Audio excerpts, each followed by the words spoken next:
ღმერთმა დაუწეს ოჯახი ყველა ჩვენი მრევლი და მათი ოჯახები. უსურო მინდა რომ გზახსნილი ქონოდეთ ღვთის საიდუმლო სული საცხონებლად. პირველ რიგში უსურვებ იმას რომ დაცულიყვნენ მფარველი ანგელოზის მიერ და ყველა ცოდვა რასაც ვნანობთ ხომ აზრით სიტყვით საქმით იგივე სახლის კურთხევასაც სხვათა შორის გარდა სხვა ლოცვებისა ყველაში შედის რაღაც გარკვეული კომპონენტი, გარკვეული ვექტორი, გარკვეული შემადგენელი ნაწილი ცოდვათა მიტოვების. ყველა ლოცვას ეს იქნება მახსარება, რა თქმა უნდა, ეს იქნება სინაულის ლოცვა, ეს იქნება სხვა ლოცვები. ყველას თავისებურად აქვს ლეიტმოტივად გაზდებს ცოდვათა მიტოვების თხოვნის განწყობილება, ხო? ყველა ლოცვას აქვს ის რომ ღმერთო შეგვიწყალე, ღმერთო გვიშველე, ღმერთო დავიფარე და ამიტომ თქვა მისე რომ მე ცოდვა არ მაქვს და ასე ვთქვათ არ ვითხოვ შეწყალებას და ცოდვა არ მაქვს და მიზეზი არ მაქვს იმისა რომ ვითხოვ ეს მარადიული ლოცვა უფალო იესო ქრისტე ძე ღვთისაო შეგვიწყალენ ჩვენ ცოდვილნი ეს არ ვთქვათ ამ მარადიული ლოცვის არქმის არგუმენტი ჩვენ არ გვაქვს ჩვენ ყოველთვის ყველაზე დიდი წმინდანებიც კი და ვლაპარაკობ ჩვენ ცოდვილებზე ყოველთვის გვაქვს მიზეზი და კარგი რა გვაქვს თორემ ცოდვის და ნეგატივის გარდა და ასე ვთქვათ დანაშაულებისა და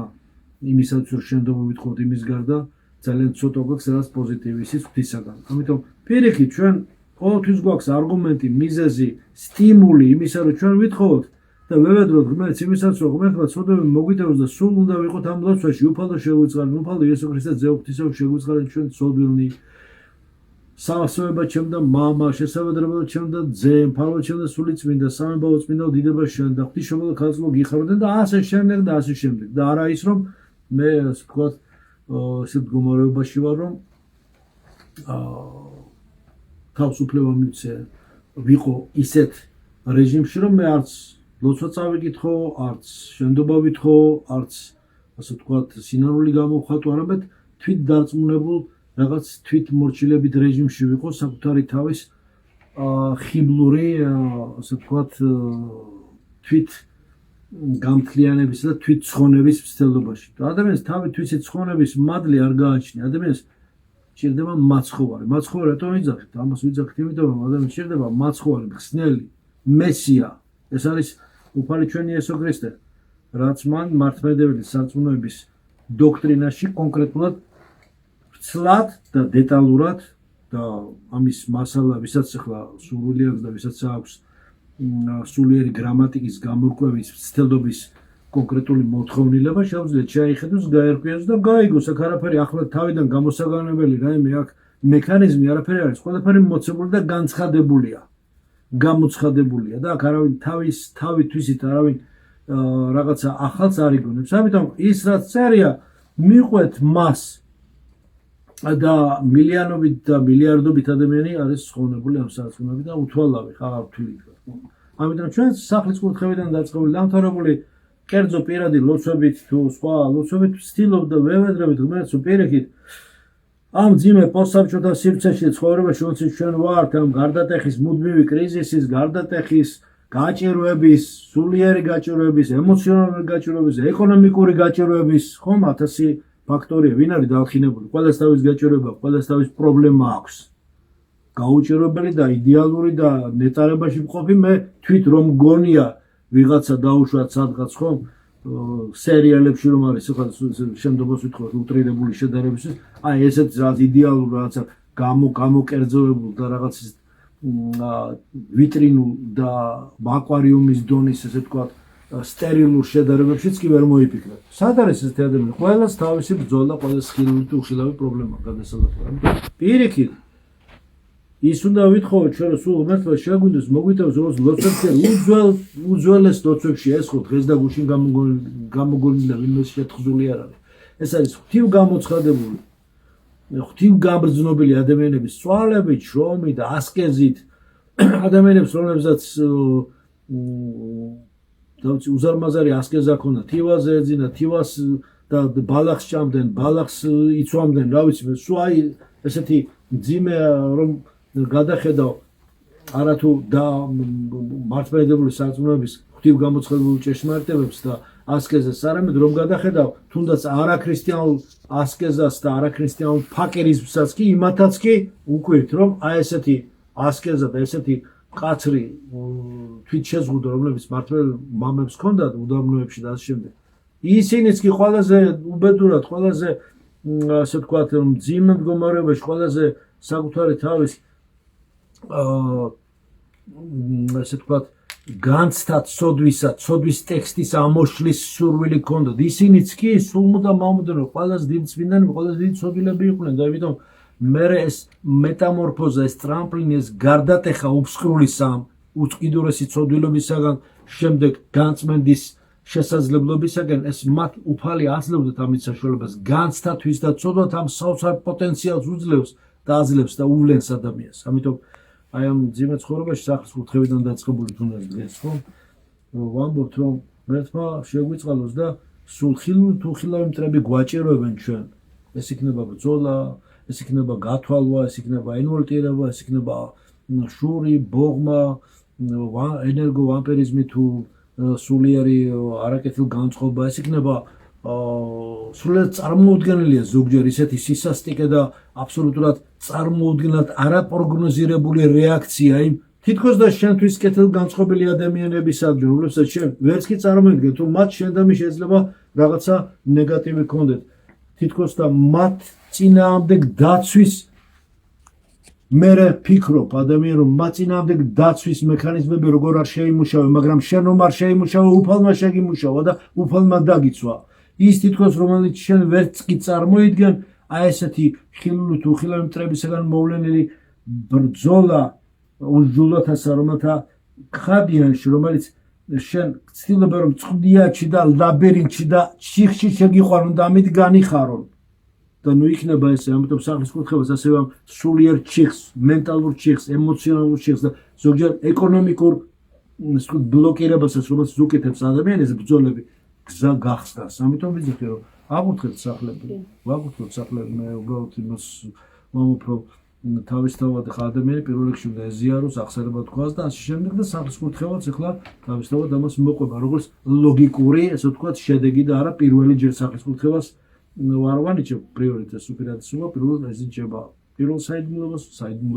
საიდუმლოებას რასაც ქვია ზიარება ამიტომ ვაღადებ წინაშე უფლისა რამეთო მრავალნი ამ პოსტსაბჭოთა ცხოვრებაში და ამ გარდამავალ სულ მუდამ კრიზისულ სიტუაციაში სულ მრავალნი ხილული თუ ხილავი მტერნი გვაჭიროებენ ჩვენ ვინ არის ჩვენი ფარველი ვინ არის ჩვენი მშველები უფალი ჩვენი იესო ქრისტეა მისი იმედი გვაქვს ყოვლადწმინდა ღვთისმშობელი ზეციური იერარქია მთლიანად და მხოლოდ ვიძახით რომ უფალო გვილხინე ჩვენ იხილე უფალო როგორც გაჭიროება სულ ისე ჩვენს ისედაც ის უფალმა მაგრამ ჩვენ მაინც ვევედრებით სულ მაინც უნდა ვევედროთ უფალს სულ როგორც ხელის გულზე უნდა ვიყოთ ღვთის წინაშე ისედაც გამჭვირვალე წყაროდან როგორც ჩანს ქვები გამჭვირვალე ნაკადულში ისედაც ჩანვართ ისედაც ღვთის ხელის გულზე ვართ მაგრამ უფალი თვითკმარია მას კი არ ჭირდება ჩვენი რაღაცა და ჩვენგან რაიმეს კი არ ითხოვს ის ითხოვს ერთადერთ საპასუხო სიყვარულს თავისუფალი ნებით იმიტომ შექმნა ეს კიდე სხვა თემაა თავისუფალი ნების ფონი ადამიანის შექმნა არა ბიორობოტი არა რაღაცა მექანიზმი როგორც დაუშვათ უნდათ მოდერნისტებს უნდათ ასე ვთქვათ სხვა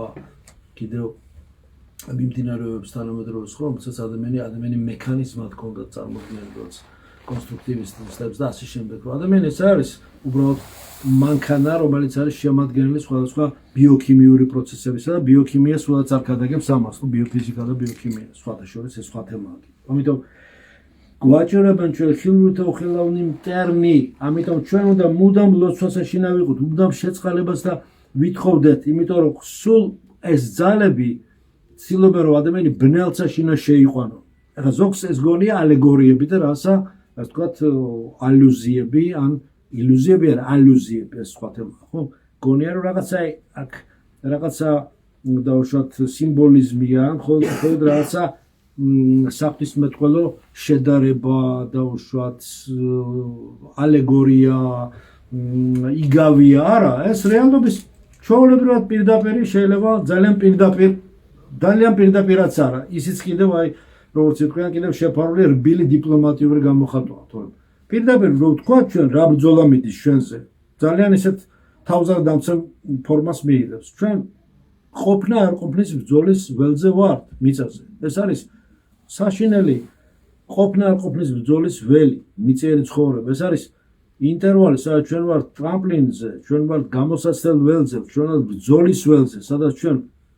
ყოფნა არ ყოფნის ვინ ქრისტესია და ვინ არ არის ქრისტესი ანტიქრისტესი ვინც არის ის ვინც ქრისტესი არის გასაგებია ვისიც არის ხო და აი ამ სიტუაციაში ჩვენ მიუხედავად იმისა რომ ჩვენ კიდევ არ ვინდომებთ ისე კიდევ უფალი როგორ წყალობს და გვიცავს დაწყებული სახლის კუთხევიდან დამთავრებული იმითი რომ საშუალებას გვაძლევს იმის რომ შვიდობით ვიცხოვროთ და გამვითენოს ჩვენ დაფიცებული არ აქვს უფალს კურთხევა უფალს მოსული რამადამ ხანში იცხოვროს ადამიანები მაგრამ მოიქცეს ამაზე ანათქვამი არ ამნებავს სიკვდილის ცოდვილის არავინ მოქცევა ცხოვრების მაგრამ ინტერვალი მოცემული გაქვს დღეთა და ღამეთა ინტერვალი შენ გაქვს მოცემული ამ მარადისობაში გარკვეული ინტერვალი დელტა ტ შუალედი დროისა რომელშიც შენ უნდა მოიქცე და აი ამ გააცნობიო რომ შენი ცხოვრების საზრისი რომ ხელცარიელი და ცარიელი ტომარასავით არ აღმოჩნდეს შემდეგ ზევით რომელზეც ერთი სხვა შორის იგავიც არ არის გამოცხადება ქონდა ადამიანს რომელიც ადამიანებს და თავისთავად ეხლა ცუც არ აკეთებდა მაგრამ ხა სხვა თემაა რომ სიკვდილის წინ ცოდვილებს ნათლავდა ზუსტად სიკვდილის წინ ახერხებდა ეს ერთ-ერთი მოღვაწე იყო არ დავასახელებ სახელს და ესე აკეთებდა რომ სიკვდილის წინ აძლევდა შოროსი მონათლული იყო ამაში ცუდი კი არის პირიქით ეს კარგიცაა და მადლობა ღმერთს ესე ახერხებდა მაგრამ საოცარი მისტიკური მისტაგოგიური და მისტიკური განგებულებითი ხედვა ჰქონდა მას რომ დაინახა მაცხოვარი დაინახა რომელიც იდგა და ტომარა ეჭერა ხელში გახსნიდა და გადააგდებდა კიდევ გახსნიდა და გადააგდებდა და მოუბრუნდა ამას და უთხრა რა არის ეს სარიელ ტომრებს რომ მიგზავნიო ამიტომ კი ის ხონდა ის ჩაითვალა ის მისი ღვაწლი მაგრამ თუ ადამიანმა არ იღვაცა და არ იმოქმედა მისი სულიერი სიცარიელე ქრისტიანობა მაგია არ არის მაგიური რელიგია რომ რაღაც რიტუალით შენ როგორღაც გაძვრე სადღაც რა თქმა უნდა მოწყალია ღმერთი და შეეწირავს და ძალიან კარგი ამას აკეთებდა და მე კონკრეტულად იმ შემთხვევაში არ ვიცი მაგრამ ესეთი რამ მქონდა რა არის ეს სარიელ ტომრებს რომ მიგზავნიო შენ ანუ შიგ თუ სათავსო შიგნი სიცარიელი არის ვაკუუმი ადამიანმა მომწიფდეს სულიერი ტალანტი რომელიც მისცა ღმერთმა ხატება მსგავსებად უნდა აქციოს და მაშინ არის ფასეული მისი სულიერი ღვაწლი თორე თავისთავად მაცხოვარს შეეძლო ზოგი კითხულობს რატომ ეცვა ჯვარს რატომ ეცვა და რატომ მოვიდა ამდენი ტანჯვით ამდენი ღვაწლით შეეძლო მას გადაესახა ჯვარი და შეეძლო უბრალოდ ეთქვა რომელმაც ქვეყანა იქსნიხილო არაისაა შექმნა შეეძლო მას ეთქვა ამოხსნილი ყავდა და დამთავრებოდა ამით მაგრამ რატომ გააკეთა ასეთი განგებულება და ამაზე პასუხი არის რომ იმას კი ვიკითხავ რატომ რა როგორ გააკეთა უფალმა შენ რაც გააკეთა ჯერ ის გაიგე და მე ვიფიქროთ და ვიაზროვნოთ და ვილოცოთ და შენი სარწმუნოებისა პროპორციულად შენი ჭურჭლისა მოგეცემა რა როგორ და რისთვის გააკეთა ამიტომ ბევრი ვილოცოთ და ღმერთმა გაუწოს ეს სახლი ეს ოჯახი და ღმერთმა გაახოროს ჩვენი მრევლი და ბევრი ვილოცოთ ბევრი ვიკითხოთ ლოცვები ბევრი როგორც პავლე მოციქული ამბობს ეს პავლე მოციქული ამბობს რომელსაც თავი დაასვა ქრისტესთვის რომ მოუკლებლად ლოცულობდით მუდამ მადლობდეთ და მუდამ გიხარობდეთ და თვითი ურთიერთად და ზით ურთიერთად და ასე შემდეგ გასვლით სჯული იგი ქრისტესი რასაც ყველას გისურვებთ ამინ